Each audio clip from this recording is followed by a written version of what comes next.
Você já olhou para o céu à noite e se perguntou se tem alguém lá fora olhando de volta? A maioria das pessoas assume que sim, que o universo é grande demais para estarmos sozinhos. Mas e se a pergunta estiver errada? E se o alien que todo mundo procura no céu for a gente? Não é metáfora. É uma hipótese científica levada a sério por astrofísicos, biólogos e cosmólogos. E ela muda tudo. Para entender, você precisa conhecer o paradoxo de Fermi. Em 1950, o físico Enrico Fermi fez uma pergunta simples durante um almoço. Se o universo tem 13,8 bilhões de anos e bilhões de galáxias com bilhões de estrelas cada, onde estão todos? A matemática sugere que deveria haver civilizações avançadas por toda parte. Mas não encontramos nenhum sinal. Nenhum. Zero. Em 1961, o astrônomo Frank Drake criou uma equação para estimar quantas civilizações detectáveis existiriam só na nossa galáxia. Dependendo dos números que você coloca, a resposta varia de milhares de civilizações até exatamente uma. A nossa. Esse silêncio é perturbador de uma forma que demora um tempo para cair. Não é ausência de evidência. É evidência de ausência. Existem várias explicações possíveis. Talvez civilizações avançadas se autodestruam. Talvez a vida seja mais rara do que pensamos. Os cientistas chamam isso de grande filtro, uma barreira que quase nenhuma forma de vida consegue ultrapassar. A pergunta que assombra os pesquisadores é: o grande filtro está atrás de nós, ou ainda na nossa frente? Se estiver atrás, nós já vencemos a parte impossível. Se estiver na frente, ainda temos um obstáculo fatal para enfrentar. Ou talvez, e aqui está a hipótese que vai te perseguir, a vida inteligente seja tão rara que nós somos os primeiros. Se formos os primeiros seres inteligentes do universo, quando colonizarmos outros planetas, os seres que habitarem esses mundos vão nos chamar de aliens. Mas tem algo ainda mais próximo de casa. Algo que a ciência descobriu sobre a origem da própria vida na Terra. A teoria da panspermia propõe que a vida na Terra não nasceu aqui. Ela chegou de fora, transportada por meteoritos e cometas. Em 1969, um meteorito caiu em Murchison, na Austrália. Quando os cientistas analisaram, encontraram mais de 90 aminoácidos diferentes, os blocos básicos da vida. Desses 90 aminoácidos, apenas 19 existem naturalmente na Terra. Os outros 71 são de origem extraterrestre. Em 2019, pesquisadores encontraram ribose, o açúcar que compõe o RNA, em meteoritos. O RNA é o precursor do DNA. O código da vida. Isso não prova que a vida veio do espaço. Mas prova que os ingredientes básicos da vida existem no universo inteiro, não só aqui. E tem uma criatura na Terra que torna a panspermia ainda mais plausível, o tardígrado. Esse bichinho microscópico sobrevive ao vácuo do espaço, à radiação cósmica e a temperaturas perto do zero absoluto. Em 2007, cientistas expuseram tardígrados ao espaço aberto por 10 dias. Muitos voltaram vivos. A vida consegue viajar entre mundos. Se uma criatura terrestre aguenta o espaço, então esporos de vida poderiam ter cruzado o cosmos dentro de uma rocha. Nos dois sentidos. E se a centelha inicial que deu origem ao primeiro ser vivo na Terra veio de fora, então todo ser vivo nesse planeta tem origem extraterrestre. Incluindo você. Cada célula do seu corpo descende de uma linhagem que pode ter começado não aqui, mas em algum lugar do cosmos. Mas tem uma camada mais profunda ainda. Você é feito literalmente de estrelas mortas. O carbono no seu corpo foi forjado no núcleo de estrelas que explodiram bilhões de anos antes do Sol existir.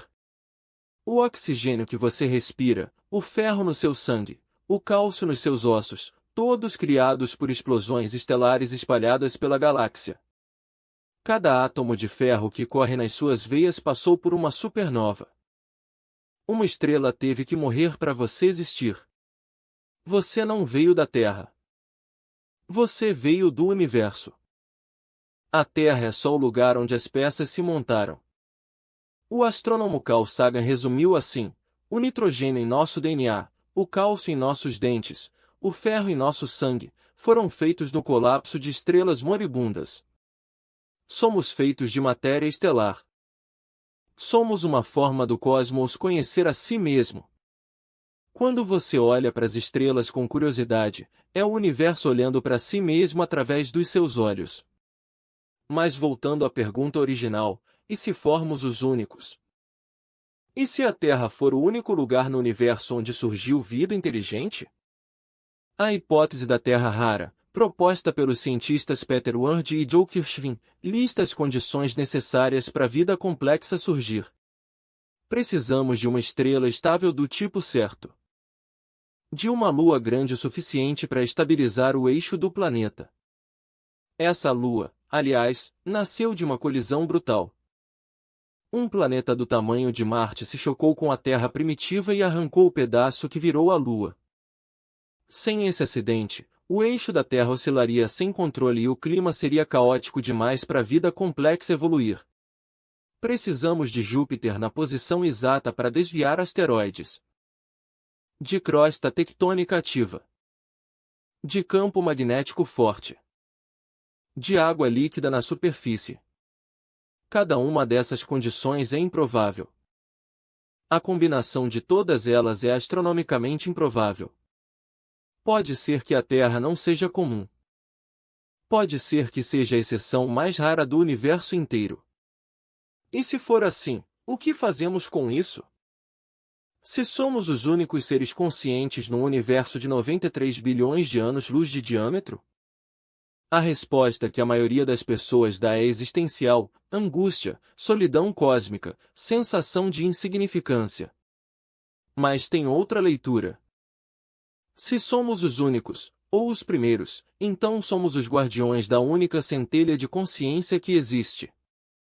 Toda música já composta, toda história já contada, todo amor já sentido, existe porque nós existimos. Não há backup.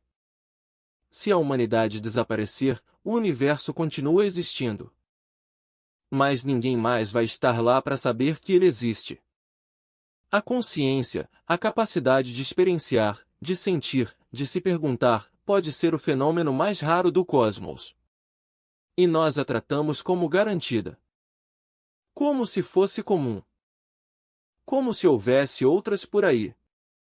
Existe até uma explicação mais sombria para o silêncio do universo. Chama-se hipótese da floresta escura.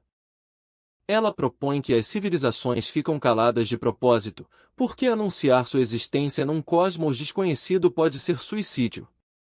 Nessa visão, o universo é uma floresta escura onde cada civilização é um caçador tentando não fazer barulho. Talvez o silêncio seja medo.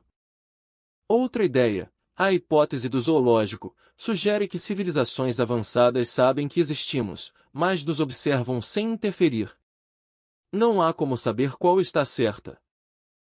Mas todas elas têm algo em comum, nenhuma descarta que sejamos especiais.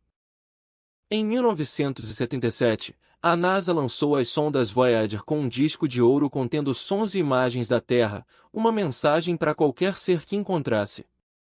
O disco inclui música de Bach, saudações em 55 línguas, sons do mar, de trovão, de baleias. Um arquivo da existência humana. Foi Carl Sagan quem liderou a equipe que escolheu cada som e cada imagem. Era uma carta da humanidade para o resto do universo. Em 2012, a Voyager 1 se tornou o primeiro objeto humano a deixar o sistema solar. Hoje está a mais de 24 bilhões de quilômetros de você. Nenhuma das Voyagers vai chegar a outro sistema estelar por pelo menos 40 mil anos.